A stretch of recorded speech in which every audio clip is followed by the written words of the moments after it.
All right, guys, so the next guy is right over here. Unfortunately, he doesn't have a actual federal headstone, but his family did put a stone down in his place here. Let me show you that.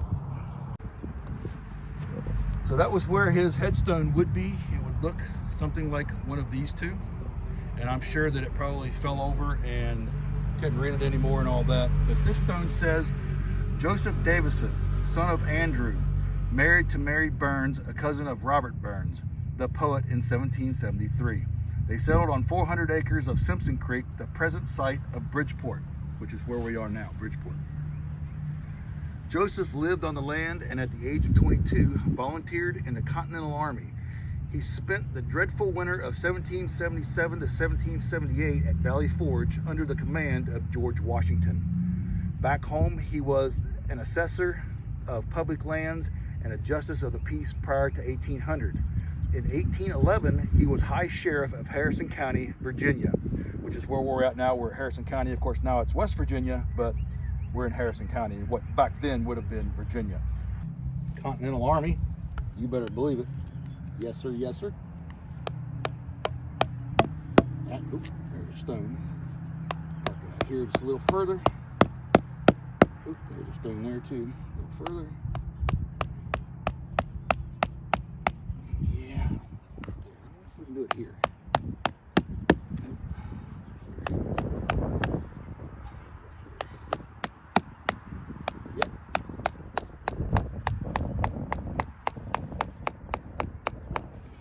Something like that. Not exactly where I wanted it, but it's got a base stone underneath of it that surrounds it, kind of like the ones that were over here.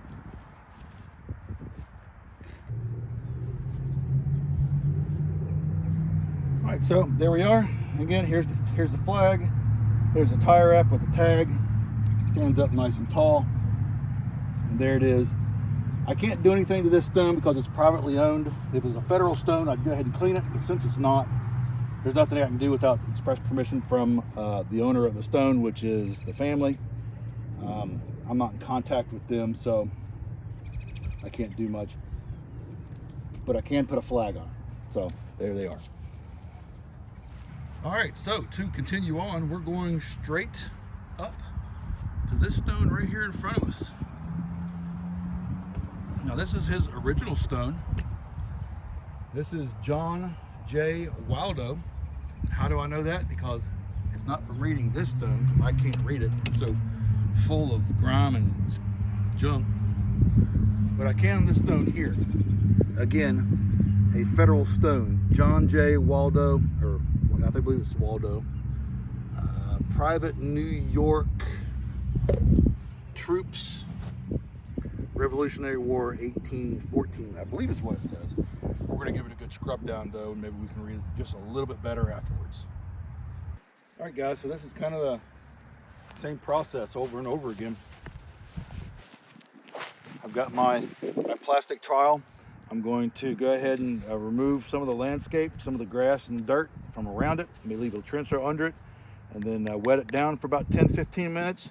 Scrub it with the Orvis soap and rinse it off. Hit it with D2. So there we go. Around the edges here. There's the edge. So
Go ahead and wet this down. Going to be another real pretty marble stone. The only thing that's really keeping, you can see how much of the earth that I actually took out here around this. I mean, this stone sunk down a couple inches. The only thing that's keeping it from being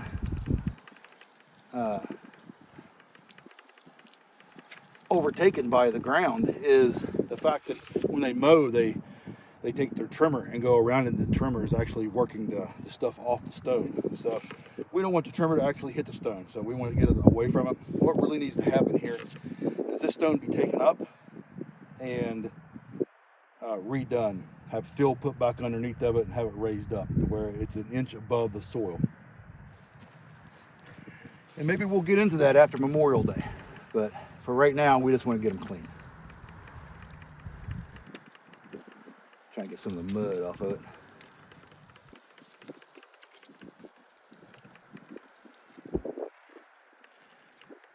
We seem to get mud over everything.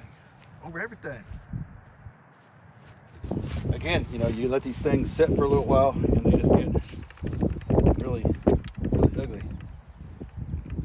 All that mildew and algae and all that stuff just kind of comes alive.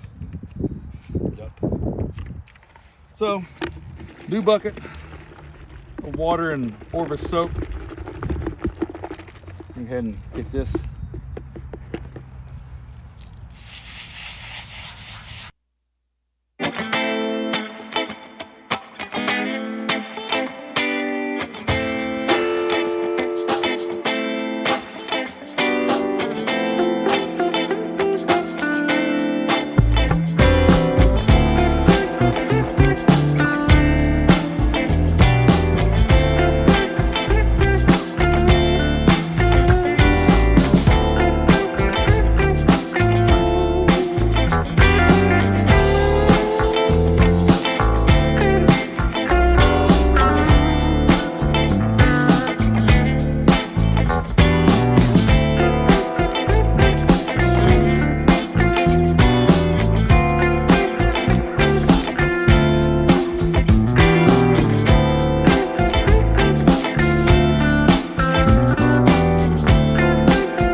All right, I'm gonna let the water in the moat seep down a little bit. I'll take my brush, try and get some of the water out of the name here, and then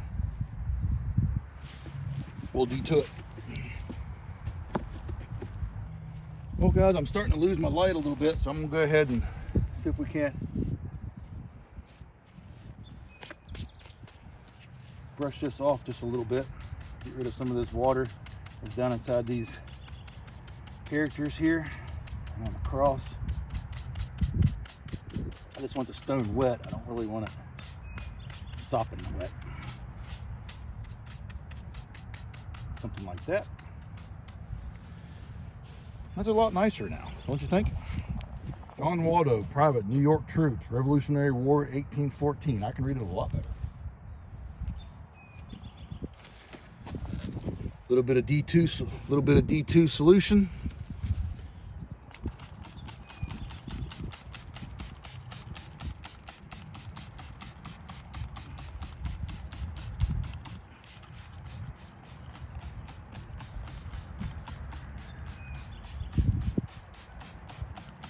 Okay, that's it.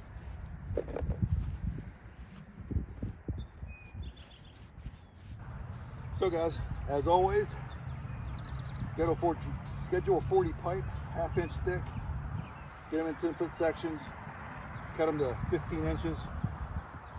They make great. Oh, that's hard. Yep, that's hard too. So what I do in a case like that, I got a base down here about 6 inches under the ground. I'm going to cut this.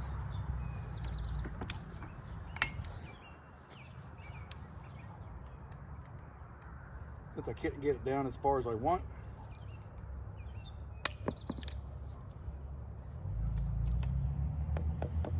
Get down as far as I can, and then I'm going to tamp the dirt around it to make it nice and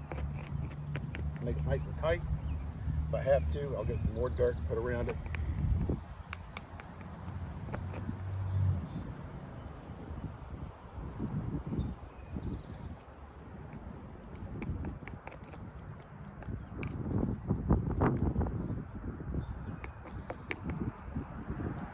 Just to make sure it doesn't come out.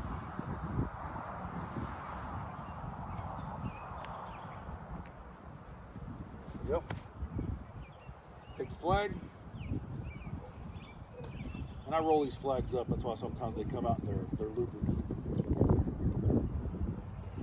I want the flag flying nice and true.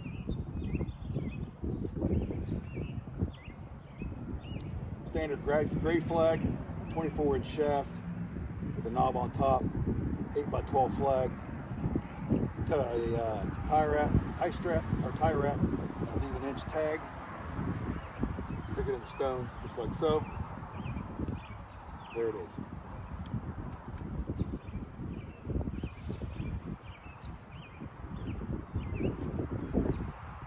Revolutionary Soldier, John J. Waldo. We'll be back to see him in a few weeks. Okay guys, so I just wanted to show you real quick what we accomplished today. It was all right here in this little tiny circle with these 3 flags that you see flying. We've got Jonathan Stout right here, cleaned his stone, put a flag up. Right over here you got Joseph Davison. We couldn't do anything to his stone because it's a personal stone, but we put a flag up on him. And right over here you've got John J. Waldo, and we did his stone as well. These 2 stones will come back in a few weeks and we'll give them another scrub down. My intention is to try and get them as white as possible before Memorial Day. They are, after all, Revolutionary War heroes in my book, and they're the reasons that we have a free country today. So I'm losing my light.